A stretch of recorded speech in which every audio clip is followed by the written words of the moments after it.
Welcome everybody to the MiniMapCast. This is your weekly source of gaming news, questions, and impressions from minimap.com.au.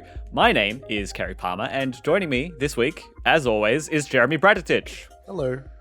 Hello. Hello. Hello. Hello. Jeremy, I was like, that's a bit loud. What's going on with that? Oh, my volume's at 1,000%. 1,000%. Yeah, that's... It was so loud. How did you get it that loud? What program was making it go that loud?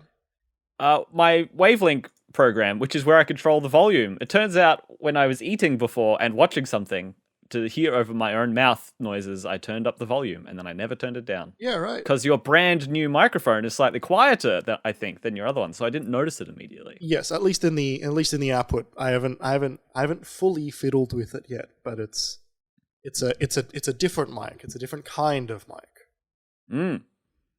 Sure, it's good. No longer a Cashies special.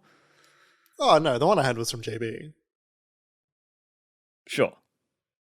There are other ones that we've used that are exactly the same that are from Cashies. No, they all ended up coming from JB in the end. Oh, right, okay. I misunderstood. Yes. Jeremy, it's been a weird week. It's been a very weird week. I've done so much work this week, which isn't bad or wrong or whatever, but it meant that I didn't play much throughout the week. Instead I've become incredibly familiar with the newest music video release from the League of Legends YouTube channel. Yep.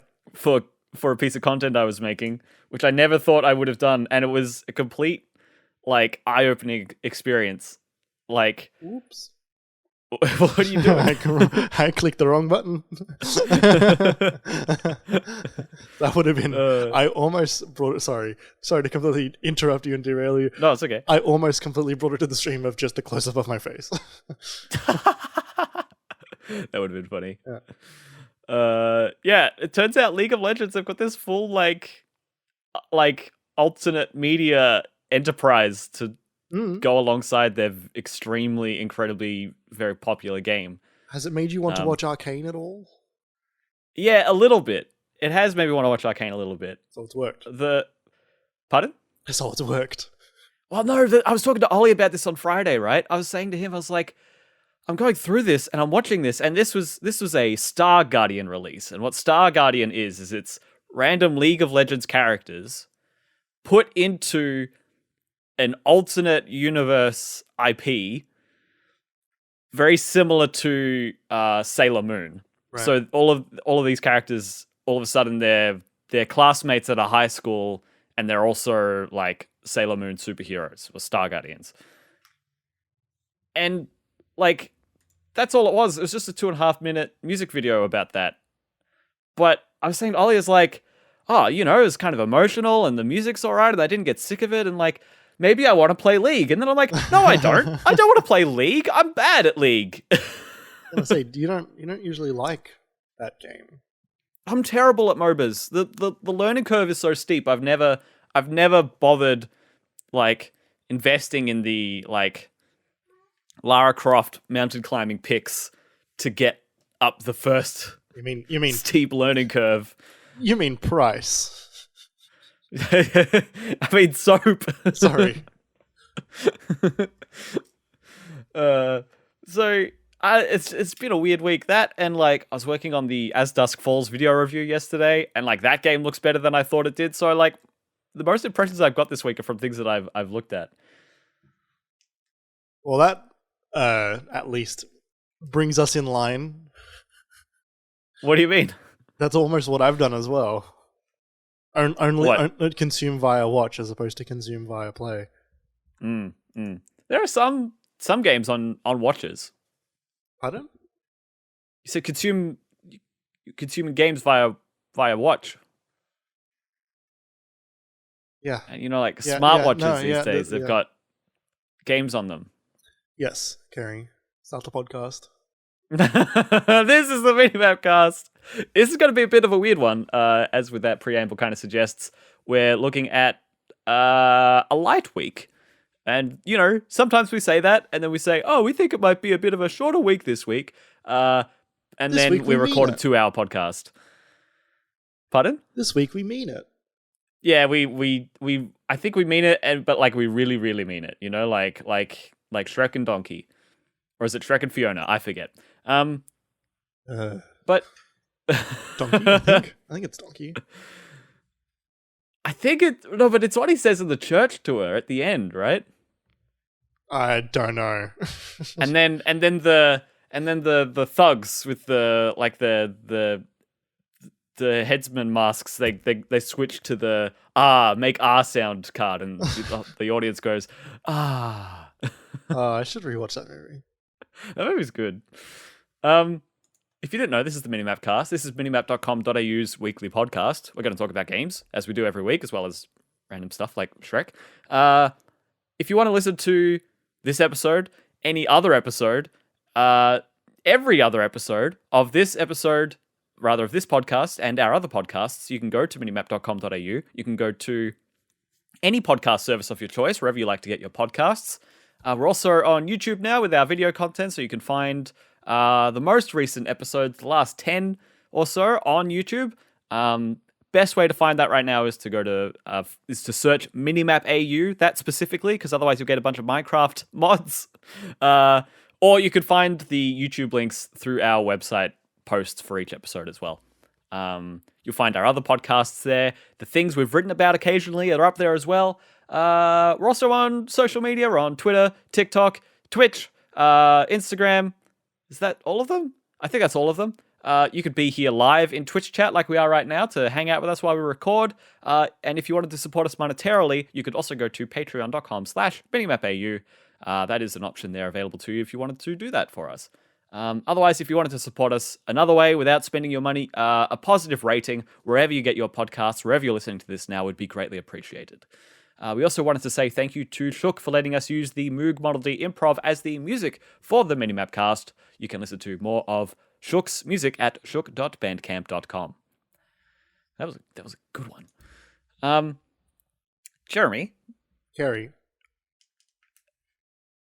All you have written here is souls. Yeah. Am I correct in assuming that you've both played Dark Souls 2 and Bloodborne this week? Yes. No. I have played Bloodborne. The only thing I really wanted to mention is that I've now done. I have 3 trophies left in that game, two or three trophies left. One of them being the platinum, so that one sort of doesn't count in terms of what you aim for. Definitely doesn't count. Yeah. One of them is to do the third ending that I haven't done yet. And the final trophy is to do some Chalice Dungeon nonsense, which is just really extraordinarily difficult, as it turns out. Like, really, really hard.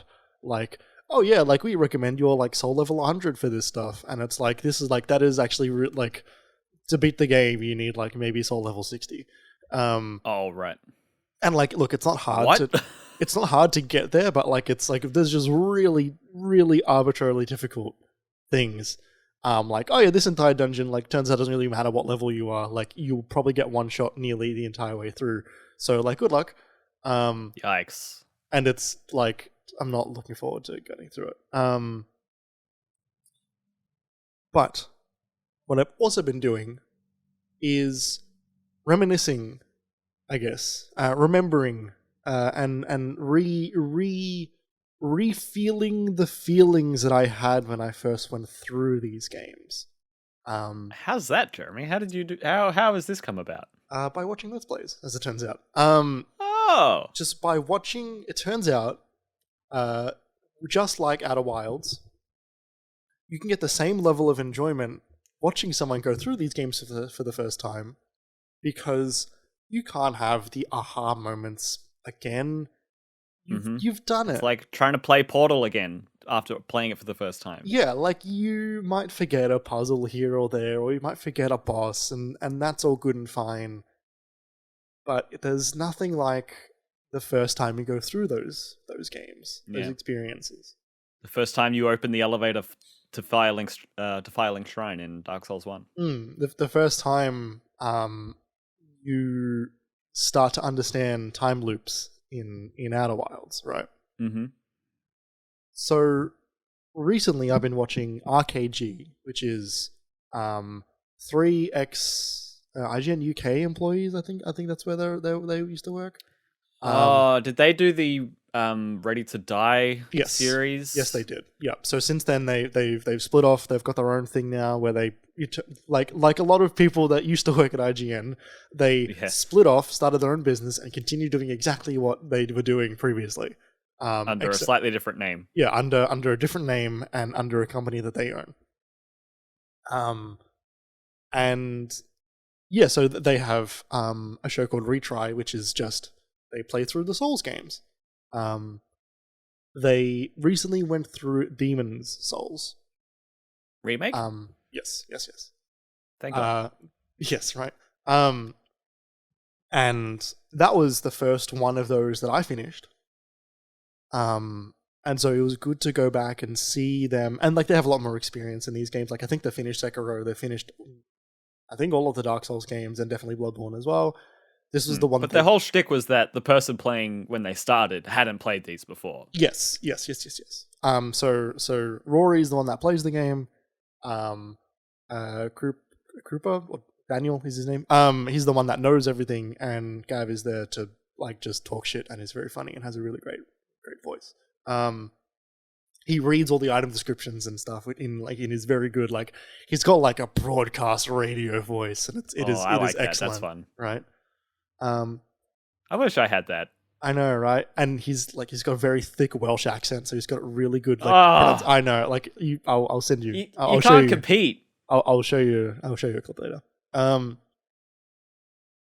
He's the one that does all of the just put on the TV and saw Jurassic Park was playing. I'm not sure if it's gonna work, but that's him. It's him. That's him. So I watched. So they did an entire playthrough of Demon's Souls, and I've been watching it week on week. But I finally subbed them on Patreon, and I'm like, okay, I'm just gonna because they have early access for the entire series. And I was like, okay, fuck it. Like I'm at home for a while. I'm just gonna watch. I'm gonna give them the $15. I'm just gonna watch the entire thing, and I nearly did. I'm up to the final episode at the moment. But it's more like I just think that these games. The reason I bring this up, I think these games are very interesting. That you can get a very similar level of enjoyment by watching someone get through these games for the first time. Than you can when you played it. Now, I understand the actual gameplay and the combat is a big aspect of that. It is useful that I'm watching a show where Rory Powers has got a very good level of understanding of these games at this point after beating Dark Souls 1, 2, and 3, Sekiro and Bloodborne. Like the Demon's Souls is not going to come around and just like completely like rattle him. Yeah. But there's still every time you beat these games, you need to learn the one that you're playing because they are just a little bit different. They're all very specific, and it's fun to watch someone climb the mountain that you've already climbed, and go through a lot of the same motions. Which is why I want you to play Bloodborne, but it's also why I think that these games hold up so well because. You can, I remember when you would message me every now and again while I was going through my first playthrough of Dark Souls. Mm-hmm. And you'd be like, where are you up to? What are you doing? And stuff and you were hoping that I would hit the same beats that you hit. Which did not happen because Dark Souls 1 is in this weird area of being, not easier, but at least, easier to counter, and I mean that in both the literal and metaphorical sense. That there are easier ways to work that game. Once you understand it, yeah, playing Dark Souls, not as in playing with a controller, but playing that game is a lot easier once you have a lot more Souls experience, I guess. But Demon's Souls is really weird. Because it's got a lot of really odd mechanics. The level design is very different. There's a lot more endurance you need in this game because it's just a direct path to the next one. There are shortcuts in and out of certain things, and there are windy roads and stuff. But for the most part, you're gunning straight down the middle of each lane. Hmm. It's a you said this to me the other day in terms of Dark Souls 2, but you said it was like a train map. I said it was like specifically Melbourne's train map, Yes, where the city's in the middle and everything goes out. Yes, like a bike wheel. Dark Souls 2 is even more that, I think, because it is literally just like it is 1-1, 1-2, 1-3, 1-4, and then 2-1, 2-2. The only shortcuts are like this area you've been in for half an hour. Now you can get back to that first bonfire. Yes. There is no shortcuts in between lanes because, definitely no shortcuts in between worlds.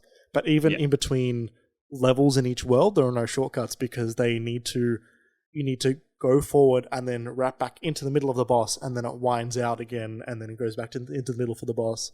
It's a very interesting. It's a very interesting game like that. And yeah, like I just think that these games are very specific to watching someone go through the same level of pain that you go through when there's a really tricky boss, when there's a complicated mechanic, but also the excitement of like, wow, look at this area, wow, look at this boss, wow, look at this item that I found. There's a lot of you can live vicariously through people who have not played these games before once you have. And I just think that's fun and an interesting thing, because not many games, well, like not many games can do it, but like these games specifically lend themselves to that, I think. Mm-hmm. Yeah, I think that's reasonable. I think I find myself with that experience of if I try to watch someone play something again for the first time. I remember watching someone play.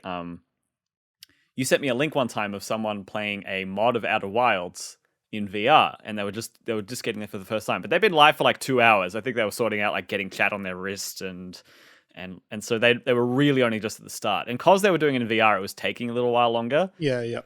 And I was just like, I'm out. Like I didn't have the stamina, and I remember thinking this at the start of Outer Wilds too. Not that I didn't have the stamina, but that it is a slower start. It takes a while to get hooked.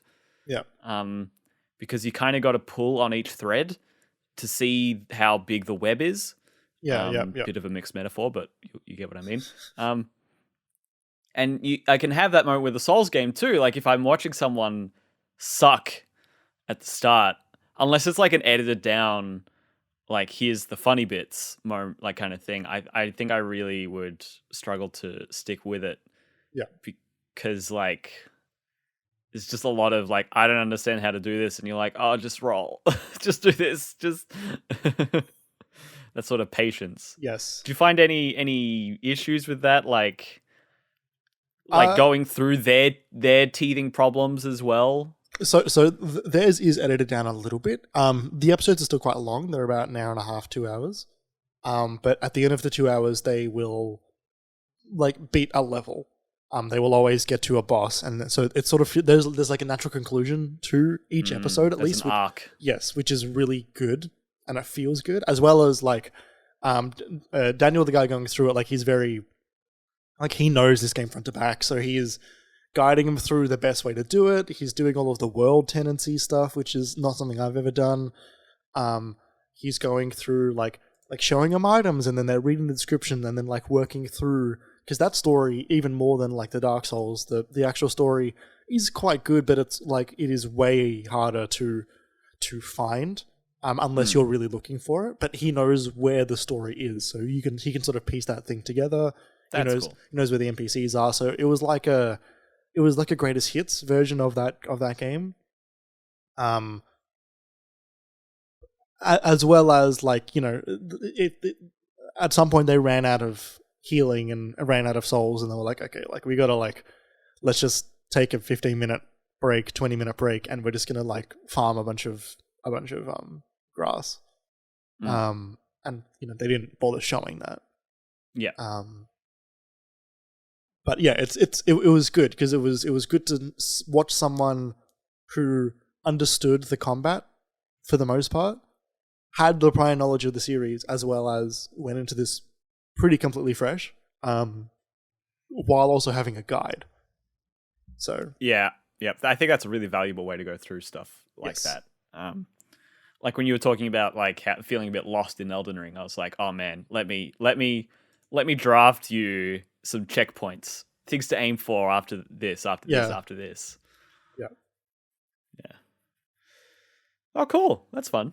Yeah, it's a good time. I'm gonna circle back around to Outer Wilds because I did play it a bit this week, which was fun. But my list of games this week is like the things I've been playing are like things that I spoke about playing last week, and I've just played them only a little bit more. So, Horizon and Jak II, things that I've been playing. It just got a couple of random like annoyances and anecdotes from each one that I thought might be fun to talk about. So this weekend I bought Horizon on disc because it was on sale on Amazon, for like 33% off, which is pretty good. It arrived. I finally put it in the console yesterday, and then this menu comes up, and for context, I downloaded and played through the PlayStation Plus Premium or Deluxe trial. So I played 5 hours of the digital version of the game. I was like, yep, I'm playing this. I'm going to get the disc. We're going to play the rest of it. Put the disc in, and a menu comes up that says, hi, would you like to delete the digital version of this game and play the physical one? You can only have one at a time. You'll keep your saves. I'm like, oh, are you kidding me? And so I have to say yes, because I can't use the digital version because I bought the physical one. And it takes like an hour and a half. That was just so annoying. Just so annoying. It had to copy like 100 gig off the disc and then do the update file. It was really sucky, and like it just had me asking, like, why don't they just have like a quick patch for this that's like, all right, there's a file, the license registration check file, and we just patch that now so that the disc is looking for the disc now rather than the code, and that's it, like the end, over, done with. Why isn't it that?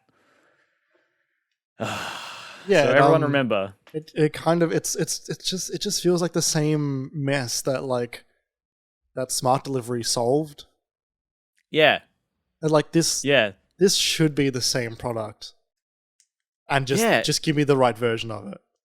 Like we were talking to a friend of the show, Byron, yesterday, because they have a UK account where they played a lot of their games from when the PS4 came out, like Horizon Zero Dawn.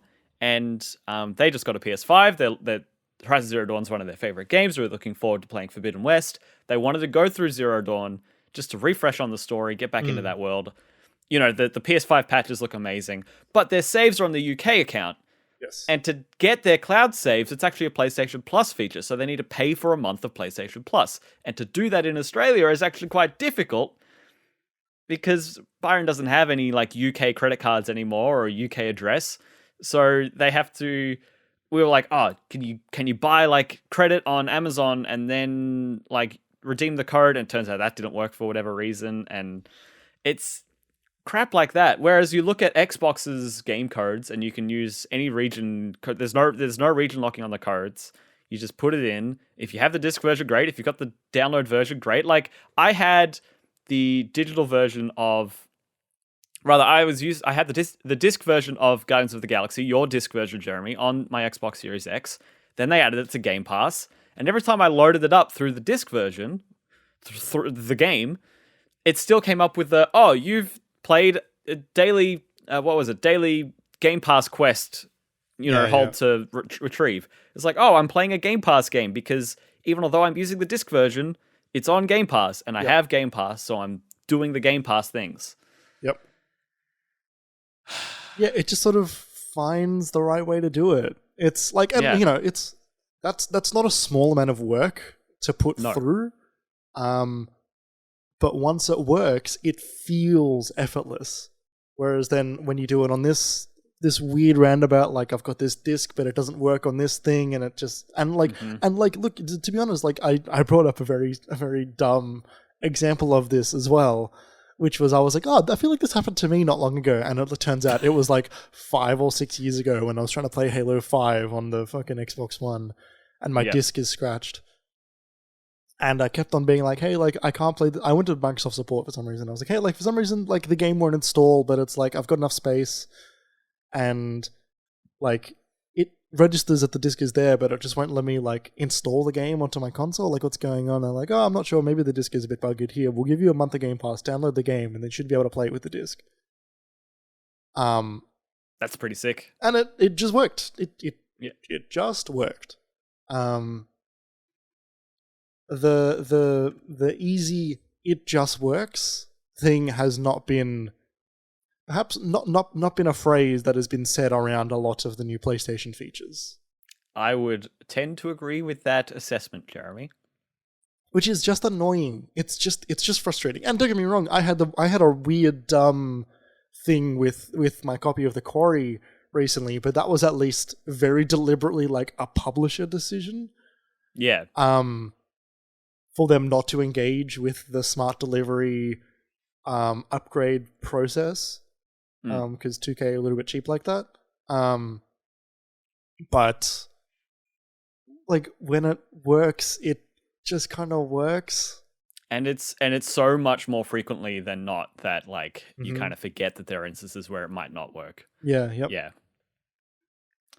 So yeah, that's just the thing. I was going to play some more last night, but I had to install it for an hour and a half, and then it was like midnight, so I right. just played more Jak II. Jeremy, have you played all of Jak II or Not played at all. through it before? I played about an hour of Jak II and went, this sucks, and then turned it off. What about Jak III? I played a bit more of that one, but I didn't get very far. Jak III is far more enjoyable than Jak II, in my opinion. Like, there's like 3 times as many guns, and there's way more things to do, and it looks way better, and yeah. But I felt that way back when I was younger too. Like I never really got through Jak II, even though I bought the game. It never really stuck with me that well.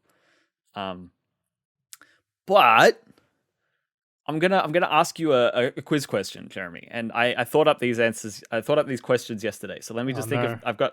It's a multiple choice question. Okay. Let me just think. It was this one. This isn't gonna work at all. This one, or it was, what was the third option? Okay, yeah, okay, I've got the answers. Okay. So Jak II is set in A, the future. B, a city that's just really far away from where the first game took place. Or C, it doesn't matter. No one cares. They never address it. San Andreas. San Andreas. Do you need the answers again? I think. So you think it's C? No one cares. It doesn't matter. They never address it. Well, because it happens at the end of Jak 1. The reason I know this is because it's the secret ending of Jak 1 is they go in that portal. Yeah, which is the start of Jak 2. Yeah, but I don't remember if that portal had a. It must have had a purpose in Jak 1, but I don't remember what it was. I think it's just that's where all the precursor orbs and power cells go to. It's like, hey, if you get all this stuff, we can power up this thing. Yeah, but it was a thing that I feel like they made the portal. Yes. And I feel like there was a purpose for them making the portal, but I don't remember what it was. I'm going to say C. You're going to say C. It doesn't matter. That no one talks about it. They never bring it up. Yeah. Jeremy, the answer is A. It's the future. Oh. Which I had no idea about. I mean, does it change anything? Did it? What? Pardon? Does it change anything? Nah. Is Kira in that game? Yep. Okay. Yep, but she turns up early, but she's like a figure behind a curtain, and it's clearly just her voice. But for some reason, Jak and Daxter don't recognize her, and like, I don't know why Kira doesn't recognize Daxter's voice because it's very recognizable. But whatever, they don't. And then at some point, she'll be behind the curtain, and he's like, "Oh, it's you guys! What the hell?" And Samos is there, but Samos has amnesia at this point. But like at some point he doesn't because he's normal by the time you get to the end of to get to the start of Jak 3. It's kind of all over the place. But I'm sitting there, I'm like, wow, this is the future, and it just doesn't really matter that much to the game. Like I'm sitting there thinking about like, hey, this is open world Naughty Dog game, which is like we were saying how they were dabbling with that. in like Uncharted Lost Legacy, but it's like, oh no, they did this back when it was fresh. They did this 20 years ago. But B, it's like, could you imagine like a twist like that in a, like for this, it's like they go through this one area you've been through once already, which is really dilapidated, like old concrete, swampy kind of mud water town. And then you've been through there once, and then you go through there a second time, and the objective is just clear metalheads, kill the enemies. I've got a very very funny little snippet from the Jak and Daxter wiki. Sure. When the rift gate is opened at the beginning of Jak II, Metal Core says that the last rift gate has been opened, implying that there might be others. However, there have been no other references to other rift gates in the game so far. Hey, it sounds cool though, doesn't it? What is it? What was I saying? Yeah, you get to the end of this mission, and Jak walks to this thing and looks up, and Dax is like, "Hang on, what's that?" And Jack's like, "That's Samos's hut. That's where they lived. That's where they grew up." And he's like, "We're in the future, Dax." And then it's kind of the end of the cutscene, and Daxter just says his canned, like if you wait around for a couple of minutes trying to see where else to go, Daxter says his canned, "We should go back to the city, Jak." And like that's it. Like you'd think that like if anyone made that game today, like there'd be a bit more character introspection, development, some emotions, some like all it is just a twist thrown in, and then you move on. It's so strange. But yeah, the reason I brought up Jak II though is because I did want to ask you that question. But also, don't you miss games, Jeremy, where they thought that really, really unforgiving checkpoints were a necessary part of game design? I do vaguely remember that in this. I think that this might have been one of the reasons that I stopped playing this game. Was because I was like, this is hard and also different and bad, and I think I just turned it off. Like, it's the kind of thing where it's like, there are like stretches of levels that take like 10 minutes, and it's like, kill a bunch of enemies and go through there. Their health drops are fairly sparse, and so it actually becomes like a bit of a gauntlet. If you start having trouble with an area, your ammo doesn't refill when you respawn, so if you've used it all in a spot and then died, then you might be fucked and you have to use lesser gun ammo that you don't like as much. And it becomes about you making sure that you're not getting hit throughout the whole thing. It's almost like a Souls run at that point, but it's not presented that way. It's not as rewarding in that way. It's just kind of like, don't fuck up. Yeah. And if you do, you did it wrong. Try again. It's like, oh, yikes, this sucks. And I think they get better at that in the third one. I think there's more progressive checkpoints at that point, but yeah. And then the last thing is just Outer Wilds. I was playing this because earlier in the week, Jeremy, I watched a Digital Foundry video where they were talking about PS3 game releases. And they brought up the game Lair. Which for those who don't know is This is the weirdest segue. This is the strangest way you could have decided to play more Outer Wilds. No, you are the... Okay, I'm gonna make a bold claim here, Kerry. You are the only person in the world. Yeah. I'm going to say this with complete confidence. I'm going to agree with you with that same amount of confidence, I think. You were the only person that decided to load up Outer Wilds because you heard a song from the game Lair. Yeah. You weirdo. So in this Digital Foundry video, they're talking about the pixels, and they're talking about this and that, and there's this song playing underneath John Linneman's voice. It's a great video. And I'm like, oh, that melody sounds really familiar. And I'm listening to it. I'm like, what is that? Oh, that's the really haunting like chant that the race of people in the Outer Wilds DLC sing in the forest that really like creeps the shit out of me in that game. And I went and I listened to it and I'm like, you know what? It's really close. The Lair one is nowhere near as like ethereal and eerie, and it's slower. It's sort of like a Lord of the Rings style soundtrack with like a very high pitched voice, sort of solemnly singing this line. But But I sent, the way I showed Jeremy earlier in the week was I was like, hey, listen to this, and sent him the Lair soundtrack. And then I said, listen to this, and sent him the Outer Wild soundtrack. And he was like, what the fuck, Kerry? But I showed it to Sam. I showed it to Sam as well, and they were like, look, yeah, no, it's there. And I realized it's because not only is it roughly the same melody, it's the exact same notes. It's in the same key. That the person in the Lair video is singing the exact same notes in roughly the same order, in roughly the same progression as this same ethereal, eerie song from the Outer Wild soundtrack. I am not 100% sure that's true. I am. I checked it. And Sam's like, yeah, no, that's probably a good reason why you picked it. Look, you would know more than me about this stuff. We'll listen to it in the break. Anyone who's here in Twitch can help us verify this. I went back, because I went back after, and I was like, did I miss something here? And I was like, I feel like usually I have an okay ear when it comes to some of this stuff. I'm by no means musically trained. If you play me a note, I wouldn't be able to tell what note it is for the most part. I might be able to get a guess. Me either. Like, I can guess a couple, but not really most. Yeah. But I feel like when it comes to music recognition amongst various pieces of music, that I'm okay at it. Okay. You could be like, oh, what's that beat? That's like sampled from this, or oh, this is clearly inspired by this, or it reminds me of that. I mean, in terms of like, oh, like I can hear the different Star Wars themes inside of the other Star Wars themes, and those are a bit more overt, but like you can hear it. Sure. Whereas this, I know what you're talking about. Mm-hmm. I just think it's a bit of a reach. Jeremy, if it's a reach, how come I made the connection? Underneath John Linneman's voice for a song that I haven't heard in 12 months. From a soundtrack I've literally never, ever heard. I have no idea. You did it. I don't know how. I didn't even mean to. I'm like, what is that? And I went back, and then I went to the Lair soundtrack, and I'm like, oh, I can't find it. And then I did find it. Oh, man.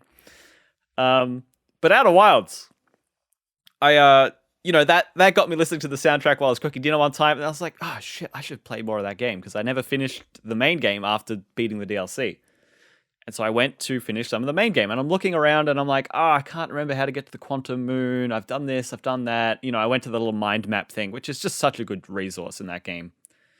But as I was exploring things that I hadn't done in that save, things I'd sort of glossed over because I thought I remembered it, but didn't get all the details that they allude to, because every zone's got like you should head to this area because it'll tell you more about this, which was helpful.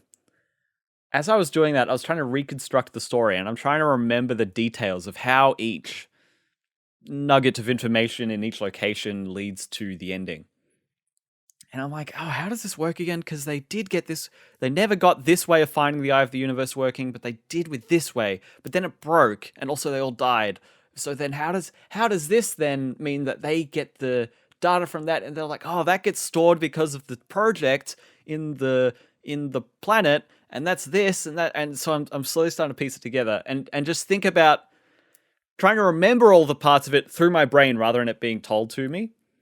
And it had me thinking about what happens to all of the different races, different groups of people, the different sort of investigation methods that the Nomai go on to try and find their own people, and to try and find the Eye of the Universe and all of that. And it made me realize that what this game is about is tragedy.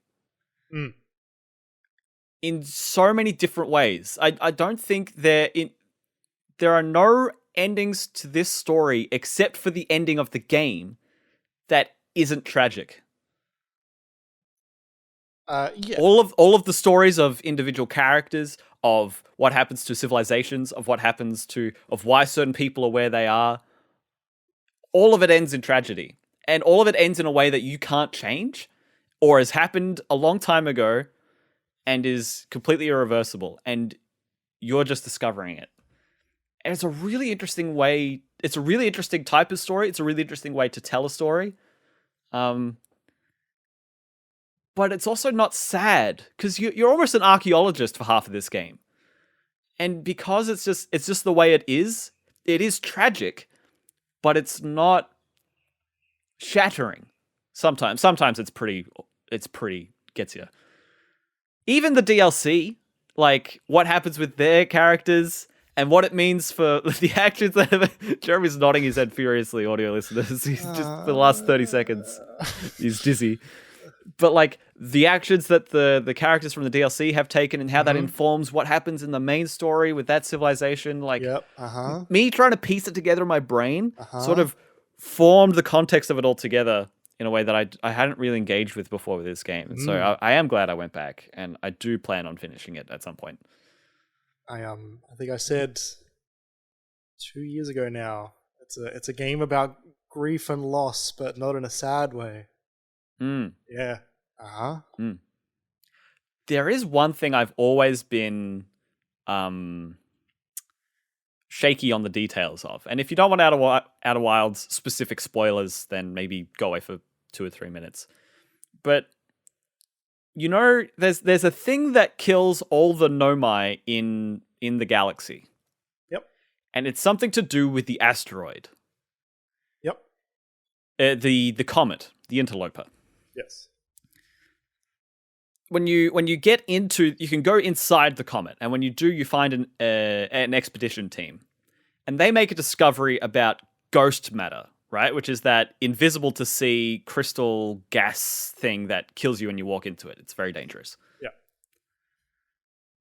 What is their discovery, and how does that kill the Nomai? I don't quite understand that. Like, is it that the comet explodes and sends out ghost matter across the universe?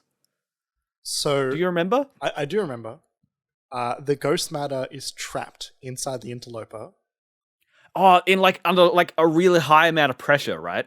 And as it gets closer to the sun, the pressure builds. And they happen to be there at the same time because it was coming around very closely. And so they're like, well, let's investigate the interloper because it's coming around. And so that they sent like a little team in. And they realized as it was going to wrap around the sun that it was getting hotter and the pressure was expanding until it exploded through the solar system. Right. And the trace amounts of ghost matter in the solar system now are after effects of that initial detonation. Yeah. They the ghost matter detonation. The ghost matter eventually starts to deteriorate and dissipate. Yeah. But there's still plenty of it around a bit, but it is disappearing. But your species is able to survive because they're at that point they're still aquatic, aren't they? Your species. Yeah, they are underwater, and ghost matter does not work underwater. Okay. Thank you for filling in the gaps for me with that one, because I got that impression, but it was a little vague. Because a lot of that story is told through, oh my god, we have to warn everybody, like something's going to go terribly wrong. And then that story is more overt in the DLC. Really? Yes. I feel like I didn't pick up on that. It's you met at all. You met the stranger, right? I did. When the stranger shows you the story, yeah, you show the stranger the story. Yeah. That is when that gets told. Oh, that's part of that little slideshow. I did okay. I did forget that. I think that's a good point. I think you see them kind of turn into skeletons in that, don't you? And then your race kind of come up. You see them build up structures, and then the comet goes over, it explodes, they turn into like skeletons, and then you see the your race jumping at like going out of the water, then landing and stuff like that. Mm-hmm. God, that game's so good. Yeah. So when I was listening to that, there's a couple of things that happened recently regarding the DLC. I don't know how we've done it, Jeremy. It's bloody 45 minutes into the podcast. But there was something that happened recently. I was clearing out my 3 terabyte hard drive because it's fucked. It's corrupted. But in a way that Windows doesn't recognize, so it's just bad. Like I need to get rid of it. And so I was backing up footage, and I was seeing what was compromised and what wasn't. Most of it was fine, which is great. But I found some of my Outer Wilds Echoes of the Eye DLC streams, or sometimes just recording. Sometimes I just recorded it. So Sam wanted to watch, and I streamed some of it directly to you. And it reminded me of how much trouble I was having when I was playing those moments. But I didn't have any trouble when I didn't know what I was going to be afraid of for a bit. And so the first moment that I got caught by the creatures in the DLC was in that house where they're singing that song from Lair. And I remember finding that moment, and you have to walk behind them into the hut, and I've got my face cam on and I'm watching my face, and I'm there with this face of just horror, just concentration and horror. And you walk in and they're all sitting around the room, and I don't know what's going to happen when they see me. And so I'm like, what's happening? And I turn around and one of them's coming at me, and I'm like, it's just seeing my face is and I remember having to shake that off for 5 minutes afterwards. But man, I got so worked up with that game. I think I could handle it now because I know some of the secrets from how that game works, for how the different parts of that structure and the places you go work. So I could sort of defang some of the nastiness. But yeah, man, I had such a visceral reaction to that. But yeah, what was the other thing? I can't remember what the other thing was. That's fine. I think we can leave it there. You were going through your hard drive. Yeah, I said there were two things, so I don't remember what the other thing was. That's fine. That's all right. You listened to that vinyl recently? Not recently, but yeah, I have. I listen to the soundtrack often, just at least once a month. Yeah. I was exploring the area on Brittle Hollow, immediately under the escape pod, where they've made that sort of those rickety platforms down into the subterranean area, and they've made a small settlement before going on to build the Black Hole Forge and the school and all of that. And the music that played in that area is so serene and beautiful and sad. It's when the Nomai have been separated and they don't know what's happened to the vessel, and there's a whole other escape pod that never made it out, and it's phenomenal. It's a phenomenal soundtrack. Yeah. So understated and it perfectly just underpins the exact moments that it's there for. So it really has me wanting to go back and listen to the soundtrack as I'm playing. Yep. Yeah. Great game, everyone. It's on everything. It's on Game Pass. It's on PlayStation Plus Extra. Play it. It's not even that expensive. It's on Switch. It's on PC. Just play it. Play that game. Yeah. Yep. The end. We're going to go on a break now. I don't know how we did it. And when we come back, we're going to talk about next generation game console names, hypothetically. We'll see you in a minute. We'll be right back.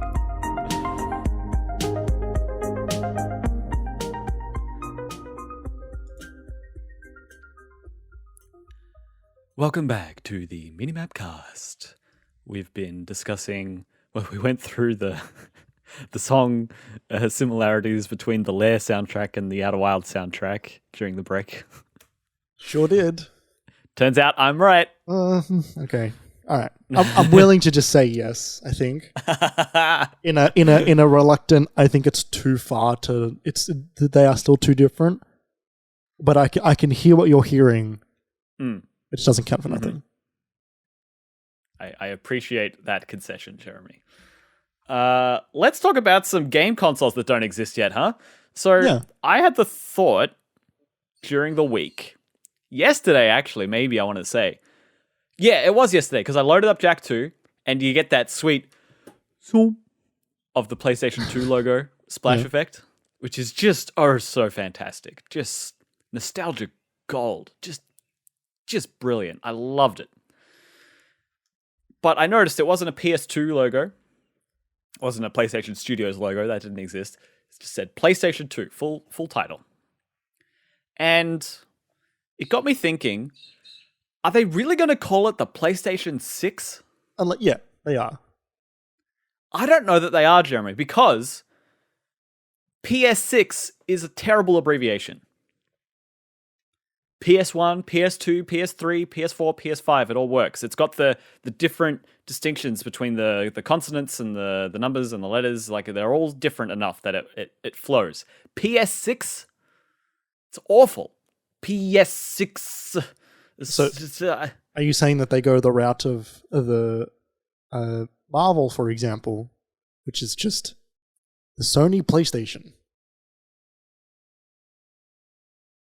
Interesting.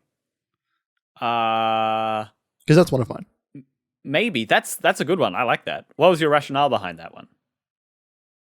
It's the rationale that I have for everything that wants to remove numbers and names and stuff. It's that you want people to get in on this one without feeling like they are missing out. Right. And also, it's less to Google. Mm-hmm. And it feels like it's a platform at that point. It is not an iteration. Right. It is the one you get. Yeah, and I think that's what they do when they get to like a streaming box, where I don't know if that's the next generation, but when it moves to streaming predominantly, I think that will be a more platform based thing. Yeah, the Sony PlayStation is a good call. Yeah, it's called Marvel's Spider-Man, for example. Yeah, no, totally. The thing that's got me thinking about it is like, or thinking that they won't call it a PS6, is like when the numbers get big enough, the numbers do start to lose meaning, and like you see that with like Samsung Galaxy numbers where they went like 7, 8, 9, 10, 20, 21, like. You got to mix it up. It's like, well, this one's so much better. It's 10 more than the last one. And like, it's all fake. Yeah. But they're not going to make a PlayStation 10, you know? Like, that's too much, I feel. They're not going to make a PlayStation 14. Look, they might, but I think so. Okay, so you want to know my hottest of all takes? No, not really, Jeremy. when it comes to tech naming, I think that Apple hate the name iPhone at this point. Why is that? Because they have moved away from XYZ in every single one of their pieces of technology, in all their software, apart from iPhone. Yep, I think. Ooh, that might be one of the only ones that are left. I think that's the only other one. Hey? I think that's the only other one. Yeah, I think so. Yeah, like it's iPhone, iPad, and iMac might be the only ones that are left. Their software isn't even called iOS anymore. It's called Apple OS. Mac OS. Yeah. Yeah. Maybe it is still iOS. I don't remember. Yeah, it's iMac 24-inch. Sure. That's the only thing in their computer lineup that has an i. Then iPad, iPhone, watch. Yes, yeah, AirPods. It's the Apple Watch. It's the AirPods. It's Apple Music. Apple TV Plus. There's no iTunes anymore. There's no iPods. They are now officially discontinued completely, 100% as of a few months ago. That's funny. I wonder if they're moving away from it because like they want the word Apple. It was so funny when they did make the iPhone and how everything that was meant to be smart, that was associated with being smart, started adopting whatever. There's so many things that still use in front of their name, like small businesses and little tech companies that have random things, because that's a good indicator that you are making a product in between 2008 and 2010. Yeah. But yeah, no, that's fascinating. And fascinating they're moving away from it. So I think in the next 5 years, we will see the launch of the Apple phone. And they will move away from iPhone. That'll be a sad day. Well, not really. Now that I've said that, who cares? I actually won't shed any tears about that. Yeah. And when you look at I don't know, when you look at like a phone release, they've gone to like iPhone 13. Yeah. Did they skip a number? They skipped 9. Yeah. And they went to X, and then they went to 11. Yeah. Yeah, because they skipped 9 and Windows also skipped 9. That's true. And that's because it's a taboo number in some culture somewhere. I think. I don't know. It's weird. It's weird that they both do it. Yeah. I think Samsung did it too. I don't think they had a Galaxy 9. Yeah, I think they might have had an 8 then a 10. that sounds familiar. Yeah. But it's interesting because they iterate so frequently, right? Whereas opposed to a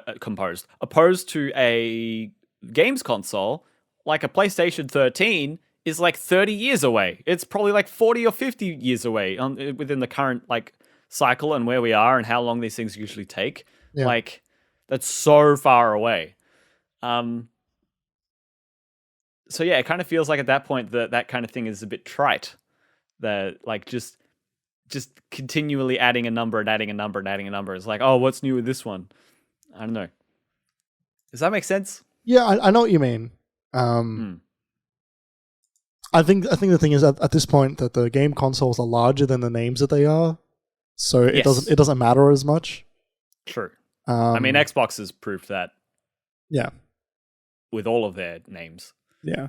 The only thing I could see them doing is if they do call it PlayStation 6, it's similar to how they started the PlayStation 3 generation, where it was the Spider-Man full font. name. Well, Spider-Man font, but the full name. Like when you look at game cases from like 2008, it says PlayStation 3 along the whole spine. And then later on, they shortened it, and it just says PS3 at the top. I could see them maybe just saying PlayStation 6. It's a whole thing. Maybe. Do you have any other PlayStation names, Kerry? I've got a bunch of. They're the ones I got the most of PlayStation names. Okay. For like whole step while we're talking about PlayStation, I was thinking if they don't call it PlayStation 6, they're probably calling it something else because they're changing something about it, right? Maybe it's going full streaming. In which case, I thought of a couple of different ones. We've got PlayStation Next, which I don't mind, but I don't think they'd go to because it shortens to PSN, which they already have. They already have a PlayStation Network. Didn't they change the name of it? I don't know. Didn't it get at some point? It's not called PSN anymore. It's called Sony Interactive Entertainment Network or something. I'm not sure. That's a deep memory that I'm trying to dig out from like 8 years ago. Useless memory. Yeah, it is. It's really dumb and useless. And I remember the only change that it made was it changed the logo on the PS3 fucking cross media bar. Yeah, that was from like Sony Entertainment to like Sony Interactive Entertainment or something, right? That was like an SIE thing. Yeah. But I want to say they changed. I'll have a look. Okay. So that was one of them. And then I'm like, no, I don't think they want a PSN. And so then I thought a PSS, a PlayStation Send. I thought that'd be a... Yeah, you're right. That's too easy. They're definitely not going to do that. I didn't think of that. But a PlayStation Send, I thought, is appropriately faffy. They like a lot of their things. Like they just announced PlayStation Stars, which is their loyalty program, and they have PlayStation Plus, and they had PlayStation Now, like PlayStation Portable. Like they want like quick bits at the end of their PlayStation name. So I'm thinking like, what's the one syllable thing here? You got an answer for us, Jeremy? At some point, it was called the Sony Entertainment Network, but I think they just slowly walked that back because it wasn't nearly as good. Entertainment Network, yeah. PlayStation Entertainment, or Sony Entertainment Network. Yeah, because it was called SEN for a bit, and then it was. Yeah. I think they just slowly started. It was like when they went from BattleNet to the Blizzard launcher, and then they just walked it all the way back to BattleNet again because it's a much better name. Tim in the chat has pointed out, why wouldn't you name the PlayStation the Piss? The Nintendo Wii already exists, which is an excellent point. The other one I laughed at when I wrote it, which is what you were asking me about, Jeremy, is when I started talking about, what's it like all digital PlayStation? I'm like, maybe they're going to talk about like packet loss, the PlayStation packet. What the fuck? The PlayStation ping. Jesus. I thought that was funny. What the hell? PlayStation latency. Do you have any for the do you have any more for the next step, or do you want to do the PlayStation half steps? We can move on to PlayStation half steps because I've got a couple of these. Yeah, I've got. All right, so for context for the podcast, this is we just did like what's going to happen for the brand new whole new generation, But if they do similar to PlayStation 4 to PlayStation 4 Pro or Xbox One to Xbox One X, if they do a half step this generation, what are these names going to be? So maybe. Mm-hmm. Now, you know Jim Ryan. He loves his games, Jim Ryan. Definitely the thing he loves the most, except for money. He loves his games. He loves his RPGs. What's his favorite? What's his favorite RPG, Kerry? Jim Ryan's favorite RPG. What's his favorite RPG? My God. You're right, Wild Kerry. Arms. You're right. It is Final Fantasy 13 2, and so he decides to call this console the PlayStation 5-2. Oh, the 5-2. The 5-2. The PlayStation 5-2. I've always hated that naming scheme. Yeah. When they did it for 10, for Final Fantasy 10, and then they did it again for 13. Yeah, and then they did 13.3 as well. But then they put the subtitle at the front for 13.3, so it was even more confusing. But so PlayStation 5-2 is that's a half step. That's a 5 Pro. That's not a PlayStation 6. Yes. Oh. What a tactical disaster. Another tactical disaster. We have the PlayStation 5 Plus. Oh, yep. That's one they definitely shouldn't do. Because it's like, oh, we got this other brand. We've got PlayStation Plus. Yeah, what if we call the PS5 Plus? It is semi-consistent, but I think it becomes a bit confusing. I forgot to actually mention what I think is my best PlayStation name, which is not this is a full generational leap. I'm stepping back a minute. You're jumping around a bit. Yeah. The PlayStation 6 Axis. they bring it back. The PlayStation 6 Axis. Yeah. You got to move the whole console to get that gyroscopic aiming. Yeah. If you want to tilt left and right as Ratchet on a glider. No rumble though. No rumble. No rumble. I can't believe they did that. I can't believe they came out with the 6-axis and then they came out with the DualShock 3. Well, because the Xbox, I want to say maybe the first 360 controllers didn't have rumble. They might have. I feel like it wasn't used much at the beginning. Rookie mistake. It's foundational. It's just so much better. It is. I'm with you. Do you remember when you and I were working at EB? I don't know if you were there at the time, but someone traded in. No, I was there because I had to tell you. Right. I was the one that helped, that educated a little bit. I think you must have been there after the fact. I only found out a day or two after I did the trade. Yeah, I was there. I was there a little bit after. I was like, oh, why are these a refurb? But someone came in to do a trade, and they were trading in their PlayStation 3 controller, and it was a 6-axis only controller. It wasn't a DualShock 3. Yeah. And the 6-axis, it doesn't have all the rumble motors, so it's way lighter. And I'm looking at this really thing, and it's got light. the official Sony branding on it, and it says 6-axis, but not DualShock.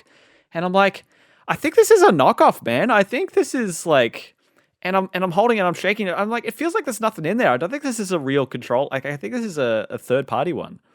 But like it looks really official. Like they've got like the detail sticker on the back with all of the like copyright, and I'm like, this is borderline like copyright infringement. This is weird. And so I put it in for like repair as a third-party controller. And then Jeremy saw it, was like, no, this is what they came out with originally, which is just so I've got asinine. I've got an almost launch PS3. Oh, does it back compat? No, that's why it's not launch. It's almost launch, but it wasn't part of that initial. They went back on that so quickly. Yeah. They flipped it so quickly because they had to cut costs because the thing didn't sell because it was $1,000 in Australia. Yeah. I have one final PlayStation name. Yeah. The V2. VITWO. As in Vita. As in Vita. V2. Vito. V2. So for the mid-step for the PlayStation 5, they're going to call it the PlayStation V2. This might not necessarily be a mid-step. As in the second PlayStation Vita, but it's also the second PlayStation 5. Yeah, it's the PlayStation 5 V2. Is that because it's the Vita. V in this instance is standing in for Roman numerals 5? Yeah, let's go with that. Even though when you spell it out, it's VITWO. It's a Vitwo. Vitu. Vitwo. Right, you got any more PlayStation? Jeremy, that's dreadful. Yeah. Oh yeah. Oh yeah. I've got three columns. I've got mid steps. I've got whole generational leaps, and I've got like other garbage. Yeah, that's in the other column. I've got a couple here. I've realized I've kind of reused one from my whole step in my mid step, but I got PlayStation 5 Pro. I think that's an easy answer. It worked for them for the 4. I can see them doing it again for 5. Yeah.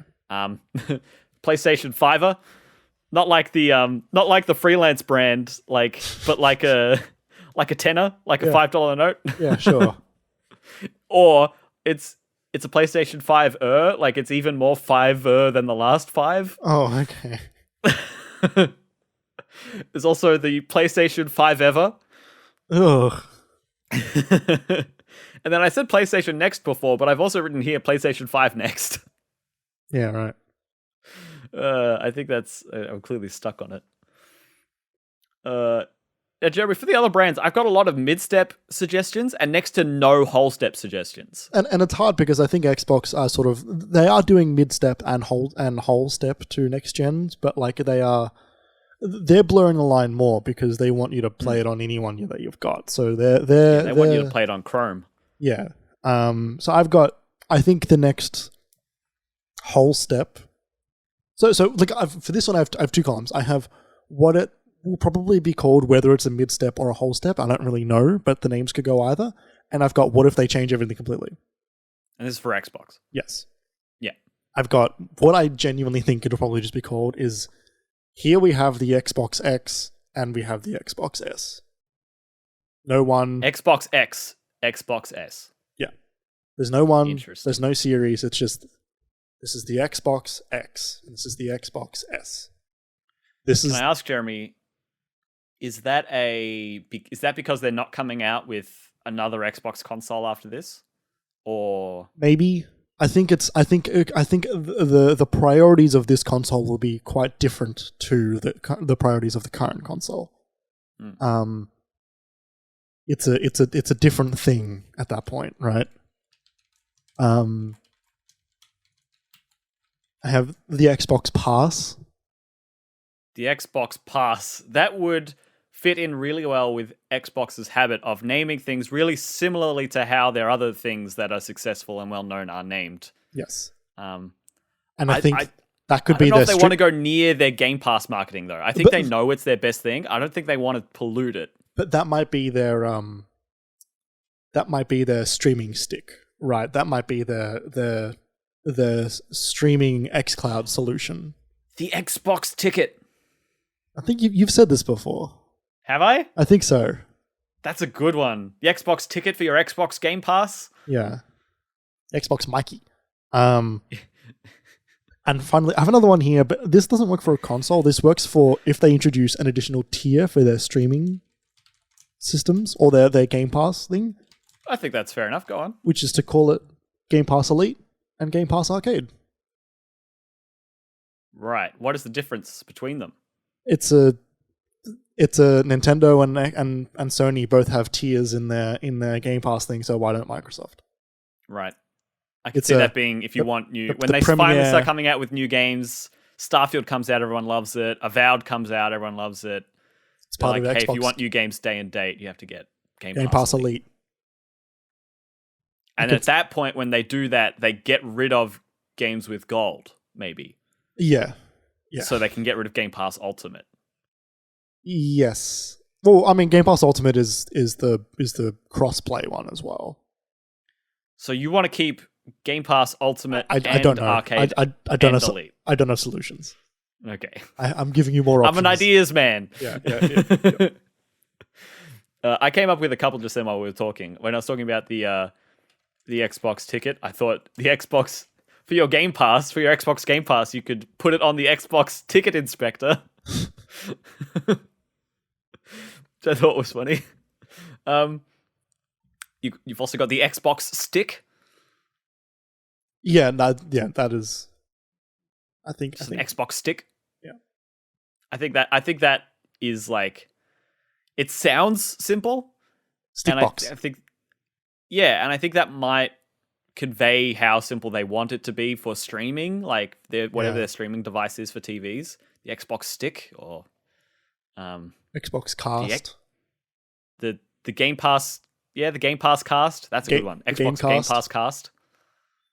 With what? The Gamecast. That's not bad. It sounds a little bit like Dreamcast. Yeah. Which I don't like. Yeah.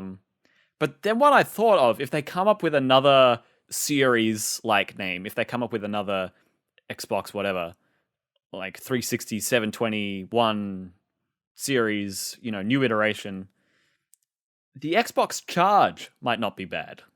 Charge? It sounds like it costs you money.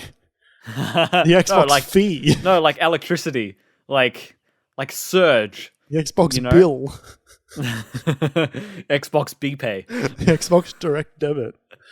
The Xbox Afterpay. All right, 4 easy installments.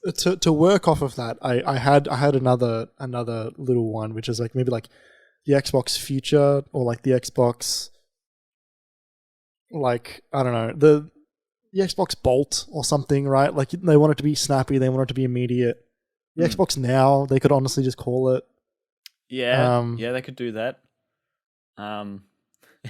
Xbox Lightning, Xbox Thunder. He's getting silly. My final Xbox one here is called the Next Box. Next Box, yeah. I mean, that's a favorite name for like publications to use when they're talking about next gen stuff. Before we get like the code name, before we get the Scarlet and the Scorpio titles. Scarlet and Scorpio are such cool names. Yeah. Which one was Scarlet? Scarlet was the Series S, wasn't it? Because they announced what the Series X was going to be ages before. Yeah, because Scorpio was the Series X. Yeah. What was the 1X? Was that Scarlet? No, that was Scorpio. Oh. No, so that was Scorpio. Because remember when they announced the 1X? Sorry, you said Series X, and I didn't realize you didn't say 1X because their naming system sucks. When they announced Scorpio, they came out with a Project Scorpio model. You remember that? And it had like a scorpion on the motherboard that you couldn't see. And it had the word like Project Scorpio on the front. Yeah, something like that. And it was on the controller as well. And I think inside of it was like a printed signature from Phil or something. No, it was a scorpion. No. Sorry, on the inside of the battery case on the controller, I think there was a little thing. Phil the Scorpion Spencer. Yeah. Tim says Xbox Heart Gold and Soul Silver. Yeah.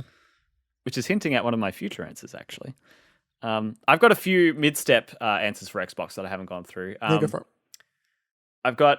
I just love the idea that they've got this series name and they've already given us X and S, which I think are kind of the best letters, and they say what they want really well. And I hope they don't move away from those.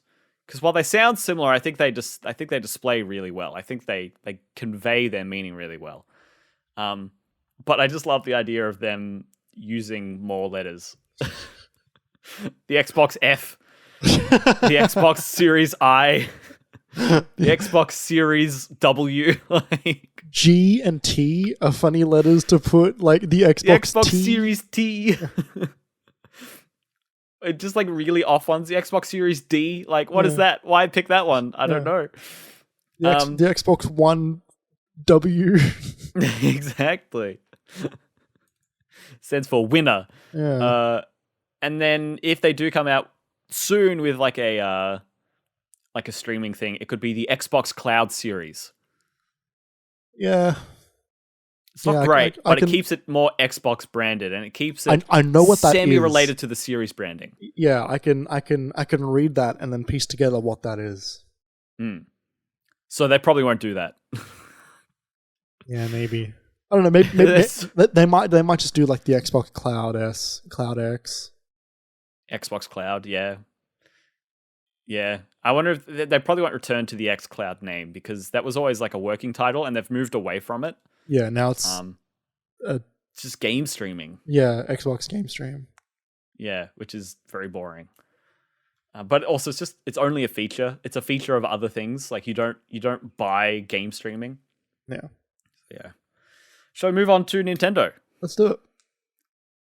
I'm gonna say the one I say every time. What I wish it is. Yes, please do. I think I've already written it down because I like it so much. Super Nintendo Switch. Such a good name. Is this a half or a whole step, Jeremy? Who the hell knows? Step. No, it's a half step because it's still a Switch. Still a Switch. So this is a Nintendo Switch Pro. Yeah. Which I definitely think they're never going to call it that. They're not going to call it that. The leaked name is like the Nintendo Switch. I think it's called the new Nintendo Switch is what it's called. Right, okay. Or, yeah, because it's not even Pro. I think it's just called the new Nintendo Switch, which is like, ugh, shit name. I hate the word new at the front of it. I think that's an awful... For that to be a part of a product name, yeah, it's really terrible annoying. Because it's a descriptor. Because people will be like, oh, I want to get the new Nintendo Switch. What is that again? It's like, oh, it's what it's called. And then when it's old, you have to be like, oh, sorry, this only runs on the new Nintendo Switch. That's part of the name of the console because there's like just 3DS and then there's new 3DS. It's just bloody... Yeah. I don't miss working retail for those reasons where I actually just can't explain anything clearly to my customers because the companies have made ass backwards decisions. Yeah. What do you got? I've just got written here Nintendo Switch. Why did I write that? I don't know. Did you put any others? What it's called already. Delete that. And then I wrote, Super Nintendo Switch. I think that's a fantastic name. When you came up with that, I thought that was fantastic. I could easily see them doing new Nintendo Switch because that's what they did with the 3DS, but they've never really done what they've done before. So who knows? Like there was never a 3DSu. There was never a new Nintendo Wii. Like they haven't reused their half-step naming conventions for. There was never a DS SP. There was never a 3DSi.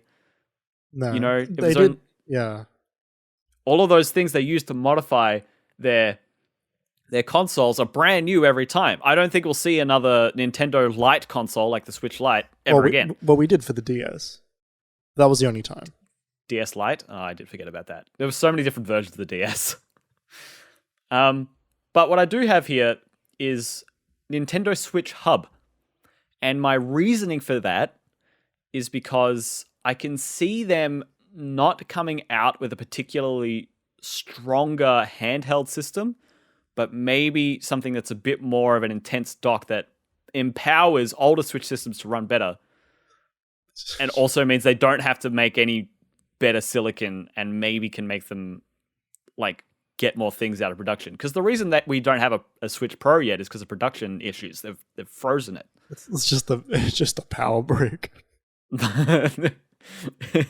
It's actually just a cable with a brick in the middle that you can plug into your existing dock, and it just gives it more watts. It turns off the screen, but if you override that, the screen's just twice as bright.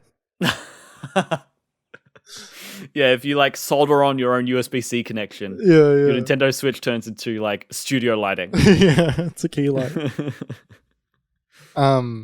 Yeah, look, I could see something like that. I think they'd call it something a bit more pedestrian, like the Nintendo Switch Home. Yeah. Or the Nintendo Switch House. Oh, got the hiccup, sorry. I don't know. House is good. Yeah. I've got one here. This is clearly not a serious one. Mm-hmm. The Super Nintendo cease and desist. Uh-huh. Just so it's clear. Yeah, they're preempting anybody that tries to play their games not how they want you to play them. But it also doubles as that if you own any of their games in the previous console, you still get a letter. So what if you can only buy the Nintendo Switch cease and desist if you register all of your previous Nintendo consoles, including like serial numbers, and so then they can monitor that usage and under your like Nintendo account, and if those two things match, they're like, no. If you bought the cease and desist, when you buy the Nintendo Switch cease and desist, sorry, the Super Nintendo cease and desist, it comes with a gun. Like a light gun or a Glock? No, like a Magnum. Oh, holy fuck. And it makes you destroy your old versions of those games in front of it before it will work. And if it doesn't, it calls the cops. Oh my god. It's good. It's a That's threat. horrendous. It's more than a threat. It's a promise. They're called the Nintendo police. They're here to enforce your new entertainment. Tim says Nintendo copyright strike plus. I think that's a good riff. Yeah. Sorry, you got some? Go for it. I've got a bad. I could only come up with one bad answer for the whole step for like what comes after the Switch. Mm. I just wrote Nintendo don't. Nintendo don't? No, not that. Nintendo don't. Okay. I don't know why. I just couldn't come up with anything better. Alright. Because they go so strange with it. I don't know what they're going to do next. Have you got anything for their whole steps? I've got one more, like, Switch mid-step one, but... I've got, I don't know, because I've got weird ones now. Right, okay. I've got, if they made a more powerful Switch, they might want to push in a little bit and call it the Switch deck. Oh, the Switch deck. I like that. I don't think they would, but I like it. The final one I've got, which I quite like this name, but I don't know what for. Maybe it's a whole step, but I do quite like this name. It's called the Joy Console. Oh, Nintendo Joy Console. Yeah, because they've got the Joy-Con, just the Joy controller. Yeah. But the Joy Console. Does the Joy Console come with stick drift? No, weirdly enough, it is not Joy-Con compatible. Oh. That's so funny. They did make the Wii U compatible with Wii controllers. Yeah, I know. Okay. And they made the Wii compatible with the GameCube controllers. Mm-hmm. That's true. Yeah, their backwards compatibility has been historically quite good. Yeah, yeah. For a company that likes to sell you the same game over and over again, they allow you to at least play the ones you bought last time. Yeah, in terms of like Game Boy games in new Game Boys and GameCube discs in Wii and Wii U. It's kind of it though, actually. And Game Boy games in DS. And DS games in 3DS. Their portable backwards compatibility has been good. It was always one generation backwards. And yeah. I was just thinking, like, they didn't do it for GameCube and prior. Like, you couldn't play an N64 game on a GameCube. No, it was too different. Or anything before that. The cartridges are always different. One final answer I've got, and, like, it needs a little workshopping, and I think there's a right one for this. There's a right answer that I don't quite have yet. But it's a Nintendo Crystal Switch for their Pro model. Okay. So, but, like, I'm saying crystal as in, like, it could be a different gem. It could be a Nintendo Diamond Switch. A Nintendo Emerald Switch. You know what I mean? Like something... Not Emerald. Yeah, no, I know. It's probably not going to be anything they've named a Pokemon game after. Oh, I just meant as in, like, they don't do the middle ones anymore. They only do the... they do the first two, but they don't do the third Pokemon games anymore.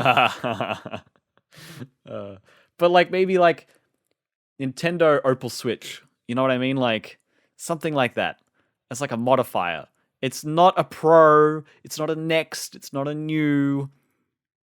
Right, it's just a bit shinier in the name. And then like the UI's got like angles on it. You know, it's got like lines through the. They come with themes for the Nintendo. Well, because they're not making them for the Switch. They got to make them for their other thing. Yeah, there's not enough bandwidth, hardware bandwidth on the regular Switch. Were you a Game Boy kid, Kerry? I was a Game Boy Color kid. No. Sort of when it was a bit late. Like I got mine when I was 2001. So I think Game Boy Advance was already out. Mm. A lot of the games were out. I didn't have an exhaustive collection of Game Boy games. And what games I did get were usually hand-me-downs from people who'd had Game Boys for the last 10 years. You know, like Super Mario Land and Toy Story and stuff like that. But somewhat, yes. And then I didn't get a new Game Boy. I didn't get anything I could play Game Boy Advance games till the DS. Yeah, right. Because I was thinking if they go the route that they've been doing, which is like, let's kind of repackage a lot of our old stuff, not really change it, charge you again. Yep. Maybe they might want to send you a Nintendo Game Bitch which is you'll buy it anyway. Uh-huh. That's it. It's the beginning and the end of that thought. Nintendo Game Sucker.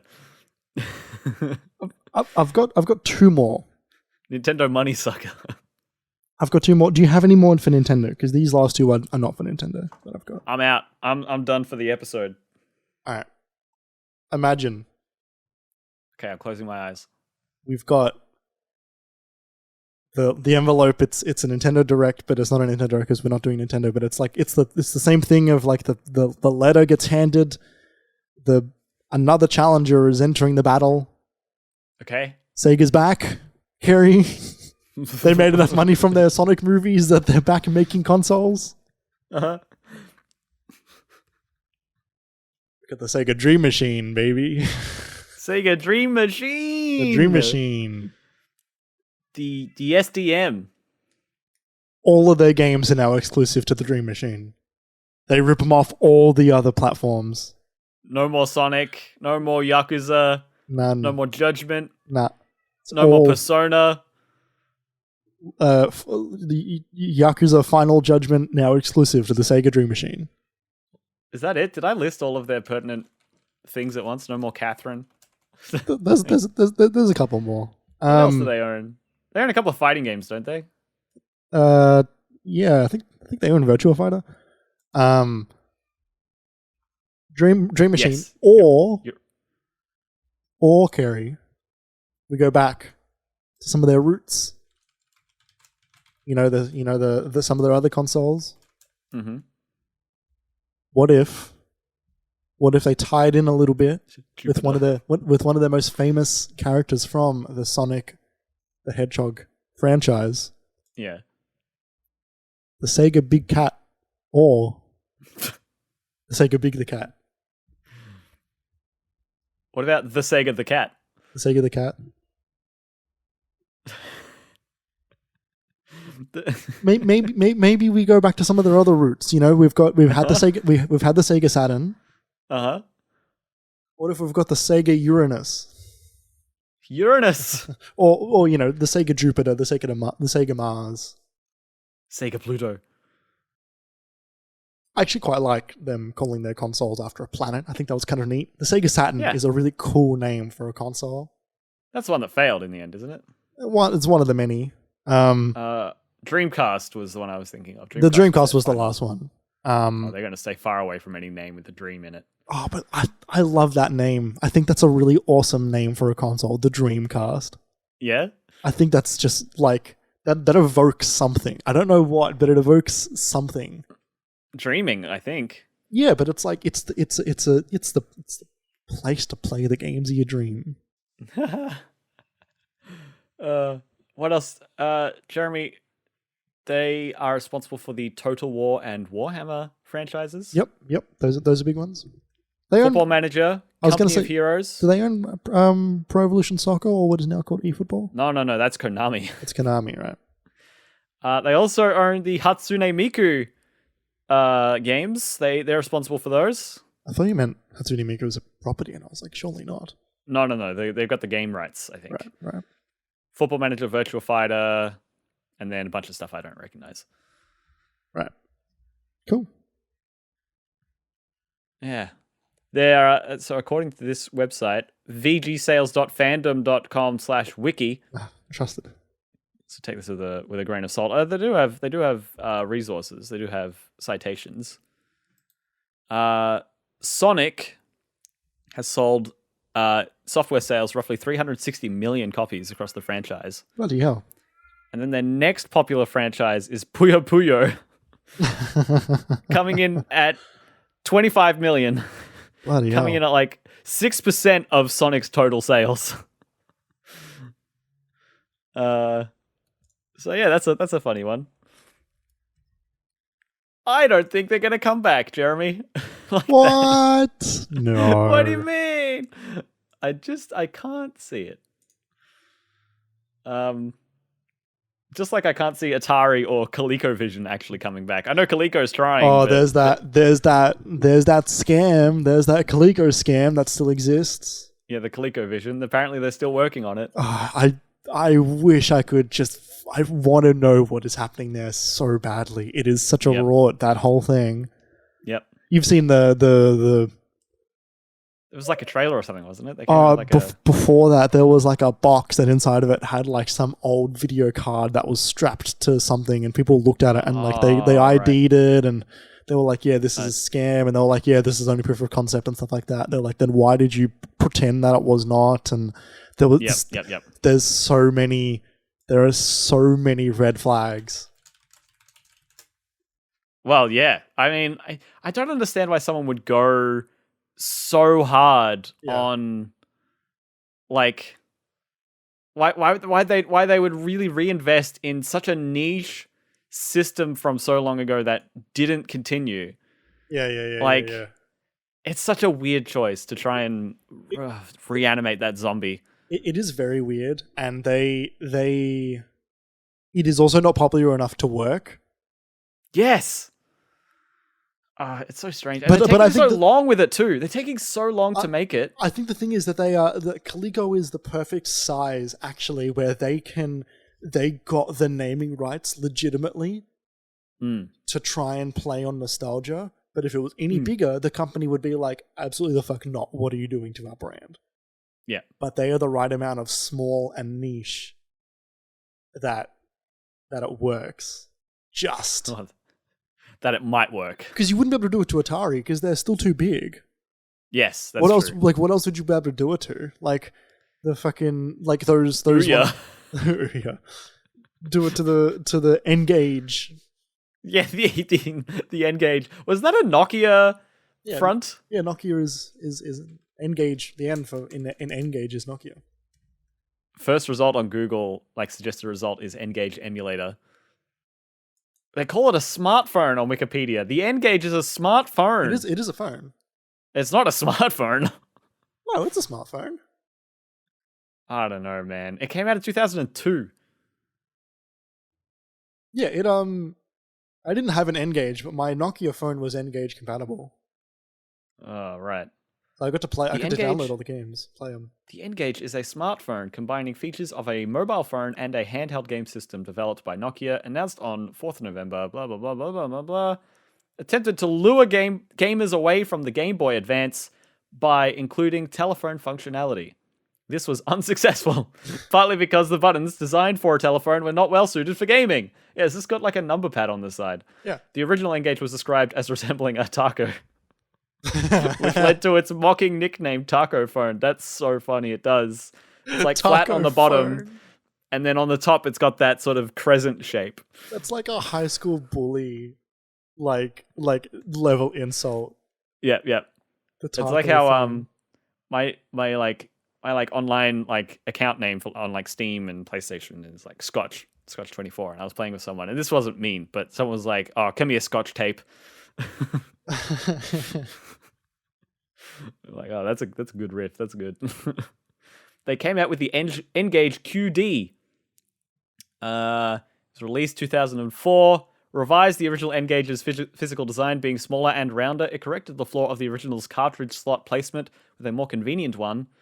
This design was also moved the earpiece, retailed at a lower price, aided by the fact that it was usually sold with service contracts and applicable subsidies. Yeah, it was there was too many cooks in that kitchen. Yeah. I played one of these in a demo kiosk at an EB when I was way younger. I played like Tomb Raider for 10 minutes. I was like, this sucks. But I think part of that is because I don't think those first Tomb Raider games play well.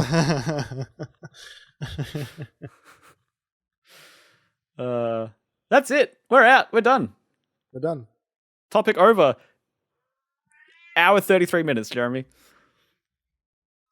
We said it was going to be a quick one. We believed it at the time, and it's just a normal one. It's just a one. You did it. It's just another one of them. I